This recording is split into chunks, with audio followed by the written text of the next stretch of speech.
bienvenida a los que están conectados en Facebook. Que el Señor les bendiga. Y vamos a dar inicio con nuestra reunión de varones esta mañana. Y les voy a pedir de favor que me acompañen a orar, por favor.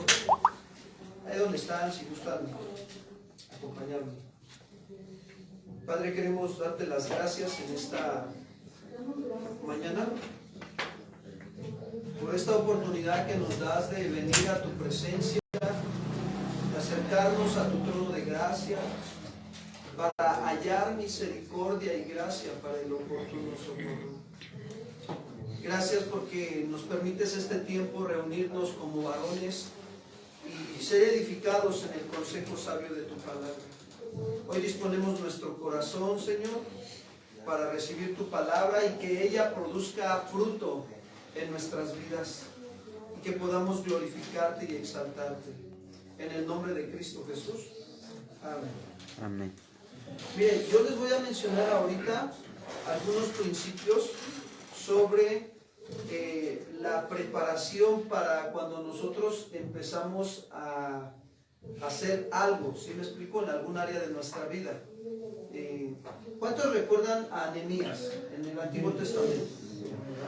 Bien, si ustedes se dan cuenta, cuando lean ese libro se van a encontrar con 13 etapas de Nehemías. La primera etapa que encontramos en la vida de Nehemías es que él fue un copero. Esa es la primera etapa, ¿sí me explico? Un copero. La segunda etapa lo vamos a ver en el libro de Nehemías como un líder. Y eso es del capítulo 2 al capítulo 6. La de un copero es del capítulo 1 al capítulo 2. Y la de verlo como un líder del capítulo 2 al capítulo 6. Y ver a Nehemías como un gobernante lo vamos a ver del capítulo 6 en adelante. Digo, cuando eso se los digo así un panorama general, ya que ustedes lean el libro se van a dar cuenta.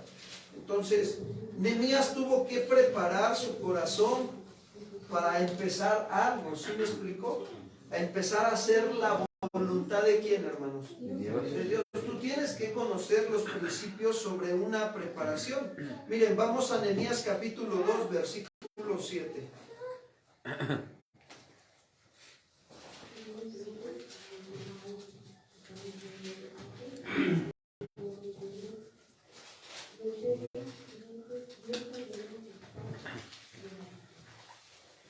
Libro de Nehemías, capítulo 2, verso 7.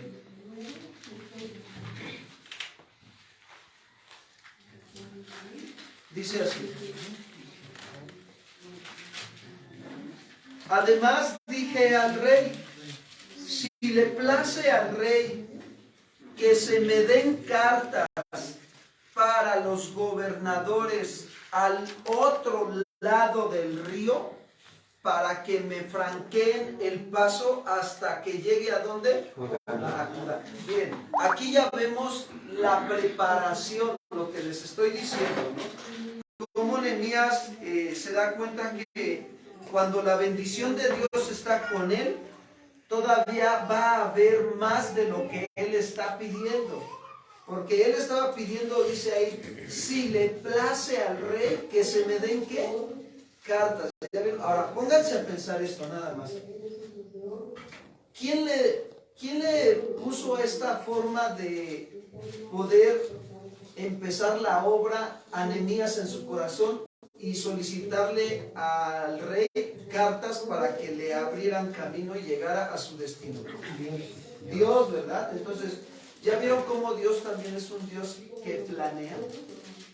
Porque le puso en el corazón a Nehemías planear cómo hacer las cosas. Ahora, Nehemías no llegó exigiéndole al rey, se dirigió con respeto a su autoridad porque le dice, si le place ¿a quién? A Dios. ¿Ya se dieron cuenta? La actitud. Imagínense cuando tú llegas con esa actitud ante una autoridad. No, discúlpeme, oficial, si usted considera permitirme estacionar aquí mi carro, adelante, si no, no hay ningún problema, me puedo retirar. Entonces, es ahí donde la gracia de Dios se derrama en tu vida. Pero aquí estamos viendo cómo a veces Dios nos da más allá de lo que nosotros pedimos, ¿verdad? Como dice Pablo en Efesios 3:20.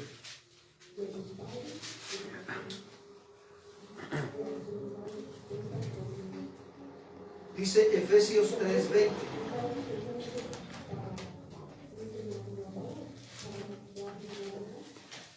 Y aquel que es poderoso para hacer todas las cosas, mucho más abundante de lo que pedimos o entendemos, según el poder que actúa en ¿dónde? ¿Ya se dieron cuenta cómo Él es poderoso para hacer todas las cosas? Aunque Nehemías, hermanos, estaba de alguna manera al principio en el capítulo 1 de su libro llorando, ¿sí?, y humillando su corazón delante de Dios, porque dice que oró, ayunó y humilló su corazón, ¿verdad?, delante de la presencia de Dios. ¿Sí? Dios estaba trabajando en el corazón de Nehemías, le estaba poniendo cómo hacer las cosas. De esas veces como que dices, ¿cómo? Cuando tienes un problema en la casa que no sabes cómo resolver, ¿no? ¿Cómo le hago? ¿Cómo le hago? Y de repente dices, Señor, ayúdame, ¿cómo resuelvo esta situación, no? Y ya, agarras y de repente, como que se te ilumina, ¿no?, la mente. Pues no es que se te ilumine Dios, o sea, más bien Dios te está iluminando la mente para saber cómo resolver la situación. Entonces, ahí es donde cuando tú humillas tu corazón delante de Dios, Dios te va a dar la forma de cómo ir preparando las cosas para que avances, para que sigas trabajando en esas áreas de tu vida. Y Dios está trabajando con tu corazón.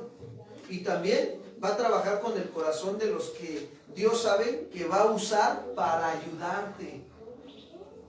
Nehemías necesitaba una guardia, Nehemías necesitaba cartas para llegar, Nehemías necesitaba madera, ¿sí o no?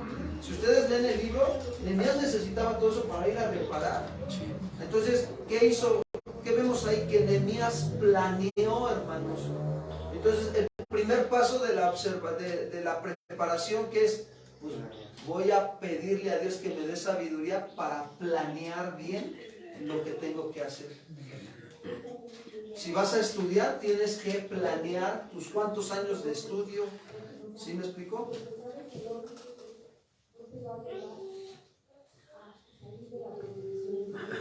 Siempre que iniciamos algo, también quiero decirles algo. Siempre que inicies algo, va a haber estorbos, ¿verdad? Empiezas a decir, pues, oye, voy a hacer esto y esto, y se lo platicas a otro, y dicen, no inventes, ni te va a salir, todo mal, ¿no? Poner mi negocio, ¿para qué lo pones? Ni se va a vender, ni vas a tener trabajo, ¿no? Bueno, quiero decirte que eso es el Sanbalat y el Tobías, ¿sí? Así como Nehemías, ¿no?, empezó a llegar a reconstruir los muros, y empezó a mover al pueblo y a trabajar. ¿Y qué crees? El Sanbalat y el Tobías se le levantaron, ¿sí o no? ¿Y qué les dicen, no? No, si se sube una zorra ahí en ese muro, se derrumba. Así le dijeron, ¿no? Y así te vas a encontrar con esos Sanbalat y Tobías, que son usados por el enemigo. No, hasta crees que te va a ir. Mejor dedícate a otra cosa. No, pero tú tienes que planear y organizar bien las cosas. Entonces recuerda esto, siempre que inicies algo, se va a manifestar Sanbalat y Tobías que nos van a estorbar. ¿Por qué? Porque nosotros estamos actuando por fe. ¿Cuántos dicen amén? Sí. Entonces, los que no son de fe se guían por la vista. Acuérdense. Ellos van a ser el problema y van a querer obstaculizar lo que estamos haciendo, porque para ellos no es correcto lo que yo estoy haciendo o lo que Dios me ha mandado a hacer. Por ejemplo, si vas a poner orden en tu familia, no falta que llegue el Sanbalat y el Tobías de otra familia y te digan, ¿para qué? Tú sigue como vives viviendo, no te preocupes. ¿Para qué pones orden? Pues de todos modos, ¿no? Mira, tus hijos y tus hijas van a crecer, se van a casar y van a vivir su familia. ¿Para qué te preocupas? ¿Para qué los llevas a la iglesia a recibir las enseñanzas? ¿Para qué? Así es el Sanbalat y el Tobías. No, tú estás planeando, tú estás organizando. ¿Sabes para qué llevas a tus hijos a la iglesia? Para que conozcan más a quién. y para que si alguno de ellos no ha nacido de nuevo, tenga en su momento un nacer de qué, De nuevo. por darle la respuesta de arrepentimiento y fe a Cristo Jesús. Para eso. ¿Y qué mejor regalo que tú le puedas dar a tus hijos que ellos conozcan a Jehová? ¿Cuántos dicen gloria a Dios, hermano? Gloria a Dios. Recordemos que nosotros no nos guiamos, hermanos, por las cosas naturales, por lo que vemos. Nosotros nos guiamos por la fe. Segunda de Corintios 5:17.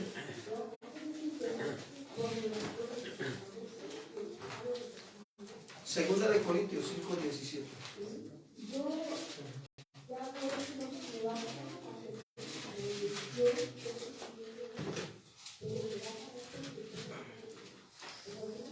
De modo que si alguno está en Cristo, o sea que si alguno es cristiano, verdadero, nueva, ¿qué dice? Las cosas viejas, he aquí todas son hechas como nuevas.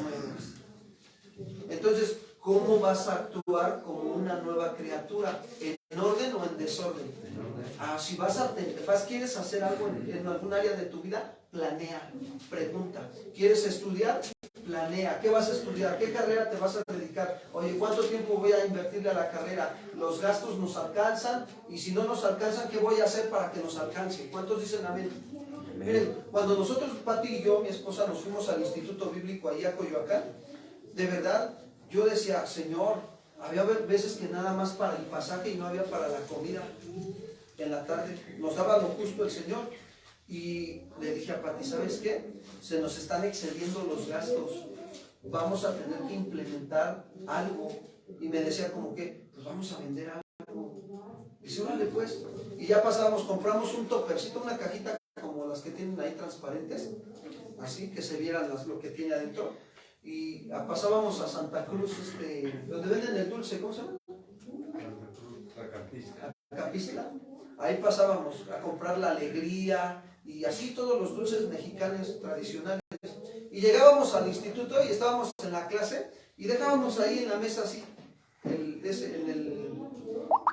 la paleta de la banca, así poníamos el trastecito, que era así como de este tamaño, pero cuadrado. Y ahí lo poníamos.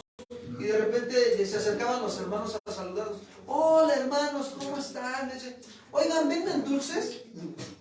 Y le digo, sí. Dice, ay, véndame uno. Ay, traes alegrías, traes muéganos, ¿no? Y ahí implementamos para que pudiéramos ir generando un poquito más de recurso. ¿Para qué? Para nuestra alimentación. Entonces, si tú vas a planear o tienes por objetivo alcanzar algo, y qué mejor que en las cosas de Dios. Fíjense, nosotros invertimos ese tiempo y ese esfuerzo para conocer más a quién. Trabajaba mediodía y aunque nada más mira, yo calculé bien el costo. Yo dije, Señor, yo ando buscando primero ser lleno de tu presencia, quiero más de ti. O sea, yo me determiné, ese fue mi plan, quiero más de ti. Y después el Señor me dijo, sí, métete a estudiar. Señor, pero tengo que cubrir los gastos de mi esposa. Ok, te voy a dar un trabajo donde solamente se cubran para tus necesidades y las necesidades de tu esposa y del instituto y los pasajes. Entonces Dios me dio un trabajo donde nada más cubría eso. Y que a veces de repente que me enfermaba, que esto y que lo otro, pues sí, nos enfermábamos, pero Dios proveía en ese momento. Y planeé de esa manera, dije, no, yo voy a invertir más tiempo con Dios. Ahora les digo algo, puedo ver el fruto. Lo puedo ver sinceramente. Puedo ver que los muros espirituales de mi esposa y míos están un poco ya más fuertes y más levantados. Están firmes. Ahorita todas seguimos construyendo nuestros muros espirituales en otras áreas de nuestra vida, pero en algunas áreas ya se construyeron. Entonces, si yo soy una nueva criatura, ya no voy a hacer las cosas como el borras, al ahí se va, ¿verdad? ¿Voy a qué, hermanos? Planear. Primer paso de la preparación. Planear, ¿sí?, lo que voy a hacer con los principios de Dios. ¿Cuántos dicen amén? Y aunque las cosas vayan en contra de lo que nosotros estamos pensando hacer, les digo algo, debemos de seguir orando, hermanos. La oración es eficaz en nuestra vida. pidiendo la dirección de Dios. Señor, dame dirección. Si quieres que lo siga haciendo de esta manera o dame la estrategia para cambiarla y hacerlo de la manera que tú me estás pidiendo. Pero sigues avanzando, sigues hacia adelante. Y la respuesta que Él da a nuestra fe se va a ver bien clara por lo que estás viviendo. A veces Dios te habla por medio de las circunstancias. A veces Dios te cierra las cosas por medio de las circunstancias. Miren, vamos a Nehemías 2:11. Dice así: llegué pues a Jerusalén. Ya regresó Nehemías a Jerusalén. Y después de estar ahí, ¿cuántos días? Nehemías 2:11. Los espero. 3 días. Perdón.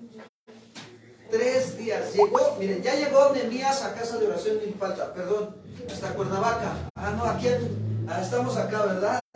A Jerusalén. Ya llegó ahí. Y después de 3 días, ¿qué hizo Nehemías? Me levanté ¿de qué? De noche. Yo y unos pocos varones conmigo. Y no declaré a hombre algo o alguno lo que Dios había puesto en donde, que hiciera en donde, en Jerusalén. Ni había cabalgadura conmigo, excepto la única en que yo cabalgaba. ¿Y qué hizo Nehemías? Salió de noche por la puerta del valle hacia la fuente del dragón y a la puerta del muladar. Y ahí dice lo que hizo. ¿Qué hizo?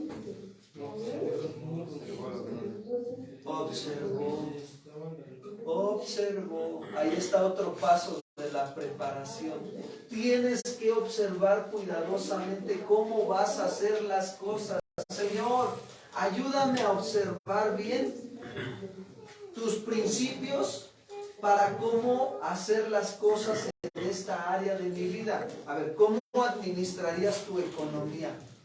Ah, pues observa bien los principios de Dios. Si tú le eres fiel al Señor en lo poco que va a hacer el Señor, ahí hay un principio, estoy hablando de la cuestión económica.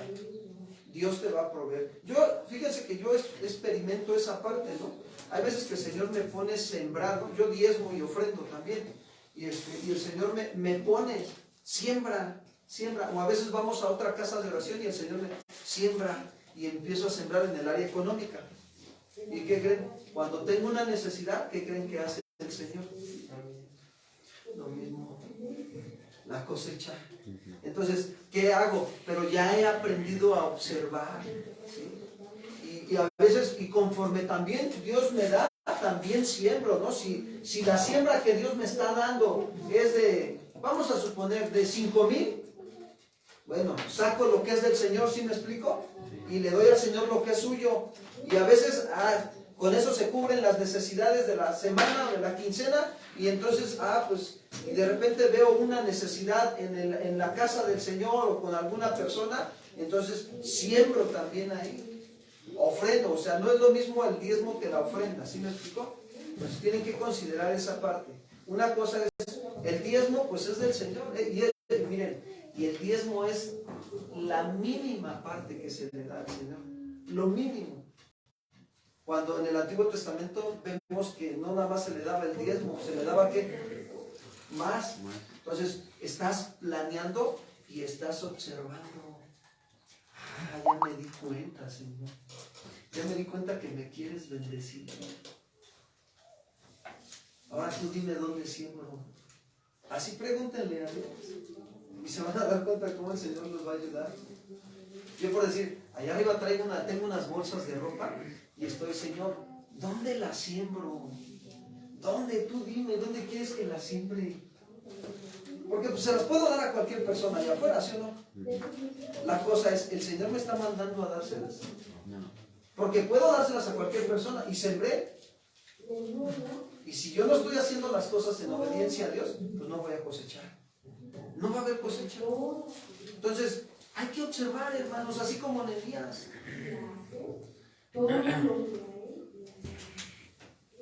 Nehemías fue a observar cómo estaban los muros. ¿Cómo están los muros de tu vida espiritual?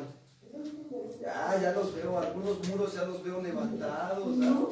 Otros muros todavía como que los veo a medias, otros ya veo que están levantando sus muros, ¿no?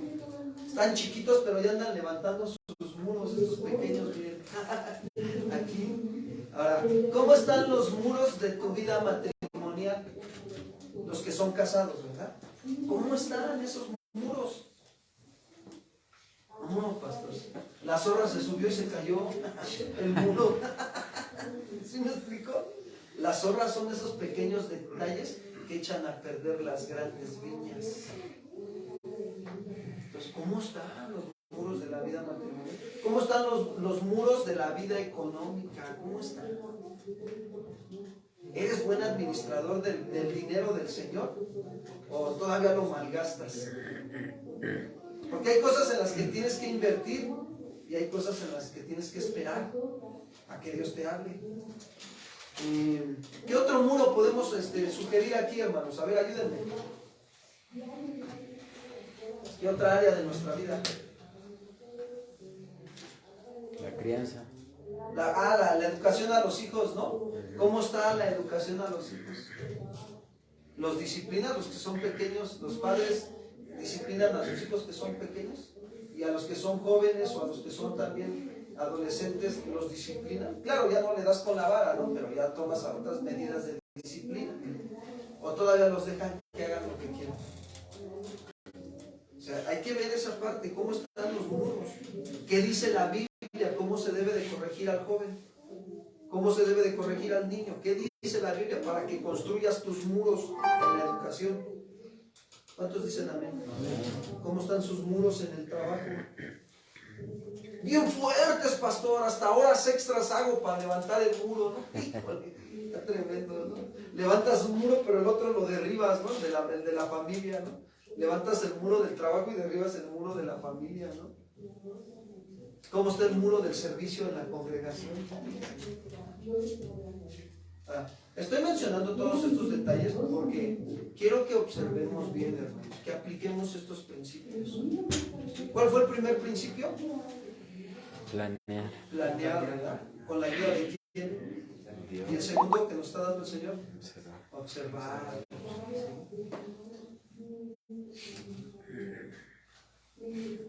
Cuando Nehemías llegó a Jerusalén, fíjense, lo primero que hizo fue estar tres días ahí.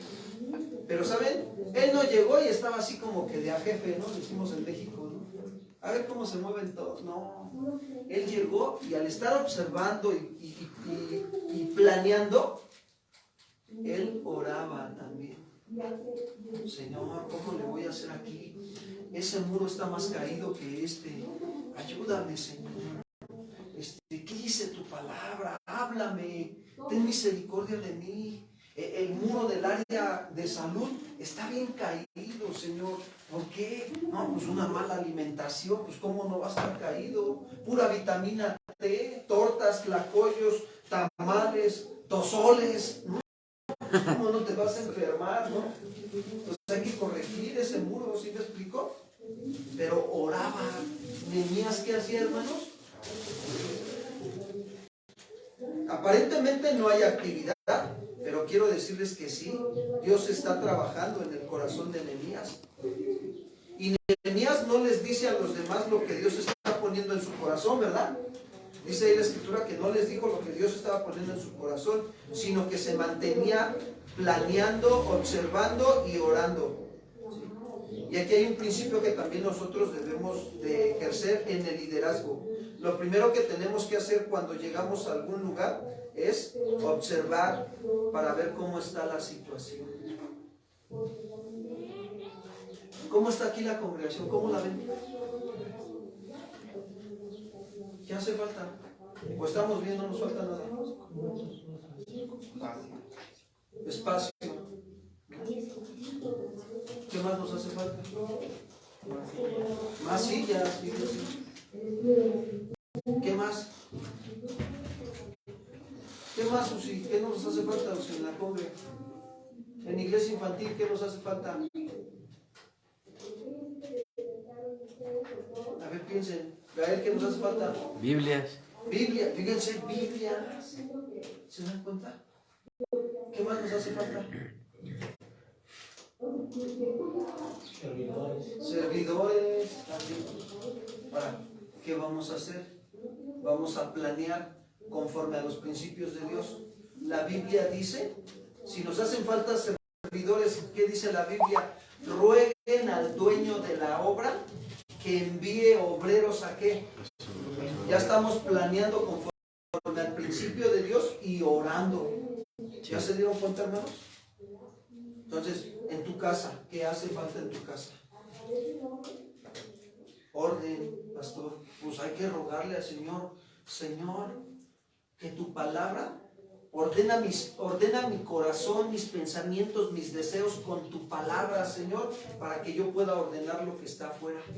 O sea, primero le voy a pedir que me ordene a mí para que yo pueda ordenar lo que está a mi alrededor, mi casa.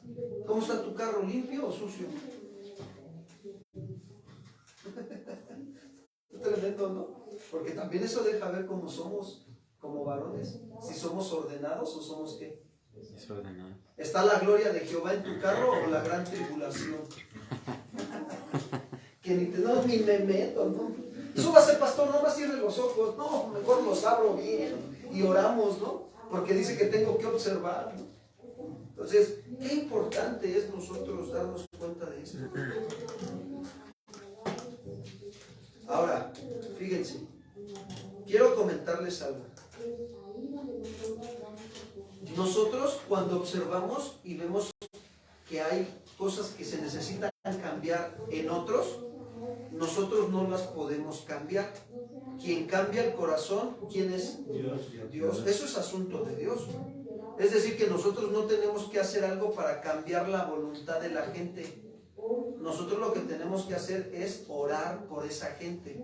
Ya observé que esa persona está en pecado, o que mi hijo, o que mi esposa, o con mi esposo, o que mi familiar, o que el hermano en la congregación, o que mi patrón está robando en el trabajo, o mis compañeros también. Ya lo observé, pero no es asunto mío de cambiar el corazón. Es asunto mío orar y después decirle al Señor, Señor, si es tu voluntad, dame de tu gracia para poder platicar con esta persona que está pecando contra quién, contra Dios.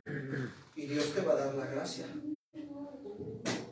No se puede manipular la voluntad de las personas, hermanos, pero Dios quiere que hagamos algo. ¿Y qué es ese algo? Nosotros, ¿sí?, mostrarle a las personas que con nuestra manera de vivir reflejamos a Cristo. ¿Cuántos dicen amén? Y recuerden esto, Dios siempre se va a encargar de cambiar las situaciones, porque para Él todo es posible y nada es imposible. Todo. Entonces, un punto importante es cambiar el corazón. ¿Es asunto de quién? De Dios. Ese es un punto importante. Nehemías sabía que al llegar allá, algunos se iban a querer justificar y no iban a querer trabajar en la obra, pero Nehemías oraba para que Dios les hablara y les cambiara el corazón. Ora por tus hijos, varón, padre de familia. Señor, si te das cuenta que tu hijo está siendo desobediente a Dios y a ti, ora por el Señor. No le dejes pecar a gusto. Estórbale su pecado, Señor. Y cuando tú me permitas verlo, que yo pueda platicar con mi hijo, con mi hija, y dame sabiduría, como dice Gálatas 6:1, ¿no? Que yo lo restaure con espíritu de mansedumbre, considerándome a mí mismo, no sea que yo también vaya a ser tentado en eso. Y así, hermanos, de esa manera. Y cambiar el corazón es asunto de quién? De Dios. ¿Cómo lo hace el Señor? Con su palabra. La palabra de Dios transforma el alma y hace sabio al sencillo.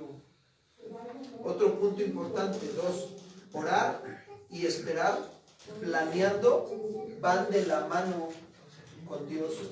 Orar y esperar planeando van de la mano con ¿quién? Con Dios.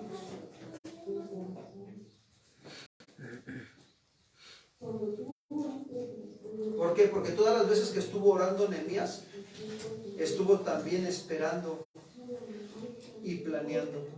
Y así debemos de ser nosotros, estar preparando y orando para que algo suceda. Tercer punto. La fe, fíjense bien, no es sinónimo de desorden. Escúchenlo bien. La fe no es sinónimo de desorden. Ni tampoco es un sustituto para la planeación cuidadosa. ¿Qué estoy dando a entender con esto? Que tú como creyente debes de aprender a tener una mente ordenada. Porque si Dios es orden, ordenó su creación, entonces si yo recibo su palabra va a producir orden en mi vida, ¿verdad?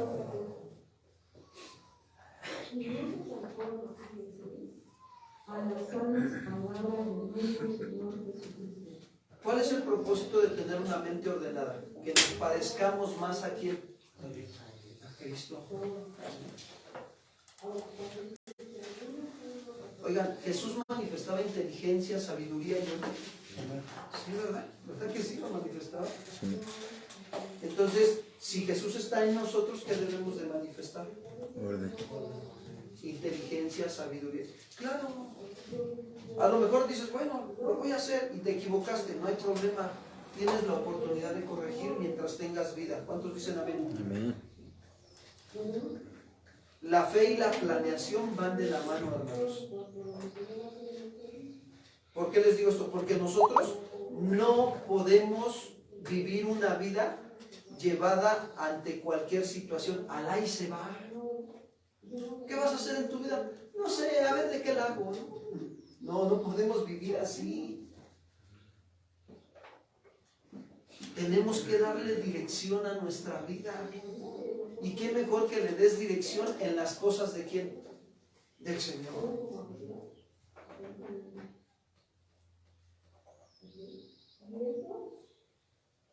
Cuarto punto. Cuando estamos cumpliendo la voluntad de Dios,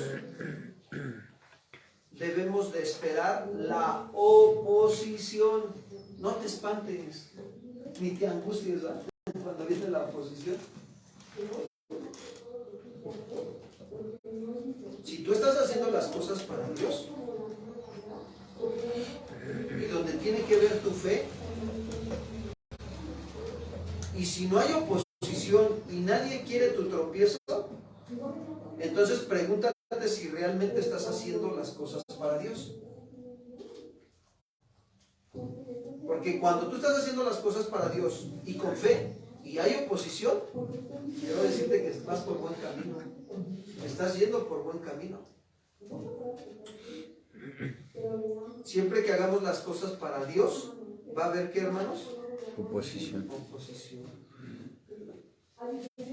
Ahora, anoten estos incisos. Inciso A. El líder debe comprender sus propias limitaciones. O sea, debes de comprender que eres un ser humano limitado. No lo puedes todo, ¿sí? Da como cuando te subes al carro de otra persona, ¿no? O se sube otra persona a tu carro y ya tú tienes el hábito de ponerte el cinturón de seguridad y el otro agarra, se sube y no se pone el cinturón de seguridad. Y le dices, oye, ¿qué? ¿Te sientes Superman o qué? Ponte el cinturón. Debes de comprender tus limitaciones. Un accidente, por no traer el cinturón, ahí te quedaste. Otro, inciso B, el líder debe de buscar a Dios.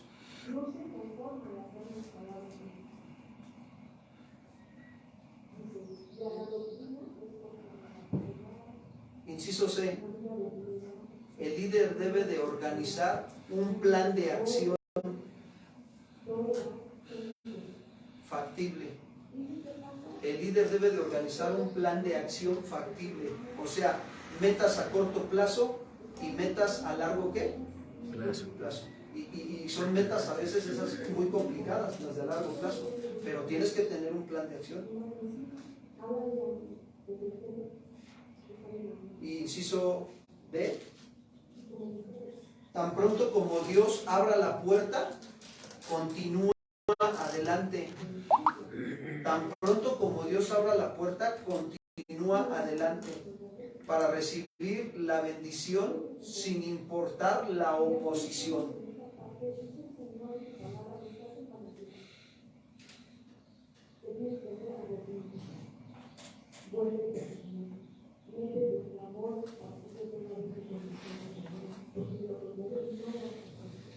¿Se dan cuenta cómo cuando Nehemías fue fiel en lo poco, en lo mucho lo puso Dios?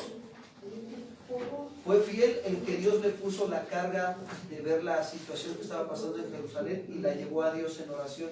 Y después lo puso ahora como líder. Y como líder empezó a construir los muros que estaban caídos. Y después de que los construyó, lo puso como gobernador. ¿Se dan cuenta? ¿Cuántos quieren que Dios los forme como verdaderos líderes espirituales? Entonces, pues oremos, ¿no? Para que le pidamos al Señor que nos ayude a poner en práctica estos principios. Ahí donde están, acompáñenme. Señor, queremos agradecerte en esta mañana esta oportunidad que nos has dado de acercarnos a tu presencia y recibir el consejo sabio de tu palabra. Gracias, Señor, porque nos has hablado, nos has mostrado que el líder espiritual es aquel que observa para planear conforme a tus propósitos y hacer las cosas en fe, Señor, siempre buscando agradarte a ti, no a nosotros, Señor, sino a tu nombre, sea toda la gloria. Señor, ayúdanos, danos esa sabiduría que nos estás dando el día de hoy para ponerla en práctica durante la semana en nuestras áreas que necesitamos llevarlas a cabo. Gracias por la vida de mis hermanos varones. Ayúdalos, sigue formando sus corazones como verdaderos líderes espirituales, así como formaste a Nehemías. Señor, él era un copero y después lo formaste como líder y después lo formaste como gobernador. Así, Señor, te pedimos que tú nos ayudes. Gracias, gracias porque lo que tú, Señor, has hablado a mi vida era necesario escucharlo para ponerlo por obra. Dame la sabiduría, Padre, que necesito para llevar a cabo tus principios. Te doy gracias en esta mañana. También te agradezco por la oportunidad que me das de sembrar en tu obra. Gracias por lo que estás haciendo y por lo que tú harás en este lugar, Señor, en esta congregación. Y te damos a ti toda la gloria, en el nombre de Cristo Jesús. Amén. Amén. Pues que Dios les bendiga, hermanos. Nos despedimos de los que están también en Facebook. Nos vemos.